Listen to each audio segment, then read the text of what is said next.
कई तरह के ऐसे कारण होते हैं जिनसे हम इस दोष से युक्त हो जाते हैं। यदि हम किसी भी तरह से ऐसी क्रियाएं करते रहे हैं जिससे हम धातु को नष्ट करते रहे, तो उसका स्वभाव बन जाता है। किसी अंग का जब हम बार बार उसका प्रयोग हो तो उसका स्वभाव बन जाता है। जैसे हम हाथ है, आज हम दंड बैठक लगावे तो दर्द होगा, लेकिन हम रोज लगावे तो उसका अभ्यास हो जाएगा।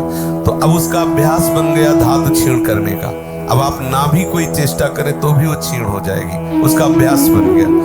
अब हम ऐसा तमोगुणी भोजन पाले, बहुत कड़वा, बहुत तीखा, बहुत खट्टा, तो वो धातु का क्षरण हो जाएगा, भोजन से ही नहीं। कब्ज बन जाए तो उससे नष्ट हो जाएगा। गलत चिंतन हो जाए, जिससे स्वप्न में गलत चिंतन हुआ तो जागृत में उसका परिणाम मिलता है। कई तरह के ऐसे दोष हैं जिनमें हम इन दोषों से अपने आप को नहीं बचा पाते। यदि साधक स्वप्न दोष से बचना चाहता है तो सर्वप्रथम उसको भगवान की शरण में होना होगा, क्योंकि प्रभु की शरणागति से हमारा जो अंतःकरण मलिन चिंतन से युक्त है उसका सुधार होगा। चिंतन बिना बदले हम इसे रोक नहीं सकते। हमारा चिंतन बदल, भोजन शुद्ध है, आपका पेट भी साफ है, आप व्यायाम भी करते हैं और आपने कोई गलत चेष्टा भी नहीं की, लेकिन गाढ़ गलत चिंतन हो गया तो आप धातु रहित हो जाए। उस समय आपका धातु चरण किसी न किसी उपाय से हो जाएगा। प्रभु की शरण में होकर सत शास्त्रों का स्वाध्याय करें, नाम जपने की चेष्टा करें, सात्विक भोजन पाएं और खूब शरीर को थकाएं। शरीर को थकाना आवश्यक है। यदि आप प्रातः काल उठ करके 1 घंटा व्यायाम करें तो आप देखेंगे आपका जो धातु क्षरण है उसका अंतराय होता चला जाएगा।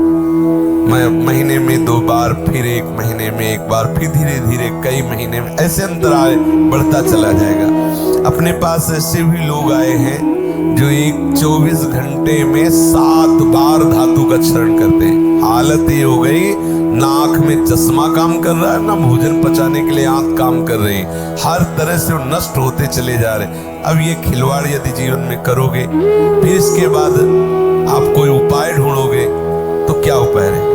आपकी 12-13 वर्ष की अवस्था है, उस अवस्था से आप ऐसा निंदनीय कार्य कर रहे हैं तो आप अपने जीवन का नाश कर रहे हैं। अब मान लो आपकी 25 वर्ष की अवस्था हुई और 10 वर्ष आप करते रहे हैं, अब आपको संभलना बहुत ही कठिन है, क्योंकि जो संभलने की अवस्था थी उसमें तो आपने नष्ट कर दिया, अब संभलना कठिन। लेकिन फिर भी संभलने का उपाय है, आयुर्वेदिक किसी अच्छे वैद्य से और धातु पुष्टता की औषधि ले और व्यायाम, भोजन सुधार, संग सुधार, चिंतन सुधार, शास्त्रों का स्वाध्याय और नाम जप, यही हमारे हृदय में निश्चय है। इसी से सुधार हो सकता है। और अन्य जैसे आप औषधियां लेते रहे तो विचार शुद्ध ना हो तो बात नहीं बनेगी, औषधि उतना प्रभाव नहीं करेगी। समझ पाए आप?